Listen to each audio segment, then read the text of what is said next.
শখ করে মেয়ের জন্য একটা ওয়াকার নিয়েছিলাম অথবা.com থেকে, কিন্তু পেলাম এইরকম ভাঙা। আরএফএলের ওয়াকার এটা। মেয়ের জন্য নতুন কিছু আসলে আমি আর ইমরানি বেশি এক্সাইটেড থাকি। আমরা গিয়েছিলাম ইরহার মামুনের বাসায় বেড়াতে, তখনই ওয়াকারটা আসে আমাদের বাসায়, তাই আর আমরা চেক করে রাখতে পারিনি। ওয়াকারটা ইরহার মামুনির পক্ষ থেকে দেয়া হয়েছে ইরহার জন্য গিফট। তো আমরা বাসায় এসে যখন আনবক্স করি দেখি যে ওয়াকারের হ্যান্ডেলটা এরকম পুরোনো টাইপের ছিল, মনে হচ্ছিল ট্যাপ পড়ে আছে। এটা তো দেখে আমার মন খারাপ হয়ে গেছে।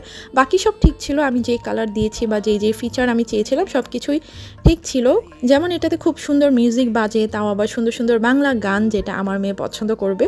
পুরোটা ফিট করার পরেই দেখলাম হ্যান্ডেলটা আসলে কোনো বিগ ম্যাটার না, এটা দেখাও যায় না, এটার কাজও তেমন একটা নেই। আর অথবা.com আমি রিটার্ন অর এক্সচেঞ্জের কোনো অপশনই পাচ্ছিলাম না। এই তো বাকি সব কিছু ঠিক ছিল আর দেখতেও সুন্দর ছিল, তাই হ্যান্ডেলটার দিকে আর বেশি ফোকাস করিনি। আপনারা যারা আরএফএল থেকে ওয়াকার কিনেছেন আমাকে কমেন্ট করে জানাবেন তো আপনাদের ওয়াকারের হ্যান্ডেলগুলো কি এইরকমই ছিল, একটু ট্যাপ পড়া ছিল, নাকি আমারটাতেই প্রবলেম। আমি চাইলেই আরএফএল যে কোনো শোরুম থেকে যেয়ে কিনতে পারতাম। আমি আমার আশেপাশের দোকানগুলোতে দেখেছি, কিন্তু সেখানে পিঙ্ক কালার ছিল না, তাই অথবা.com পিঙ্ক কালার পেয়ে আমি ওখান থেকে অর্ডার করেছি। আর আমি নিজেও জানি বেবিদেরকে ওয়াকার দেওয়া ঠিক না, ওয়াকারে হাঁটা শেখানোও ঠিক না। আমি অ্যাকচুয়ালি ওকে এটা হাঁটা শেখানোর জন্য দিইনি, ও অলরেডি যে কোনো কিছু ধরে ধরে হাঁটতে পারে।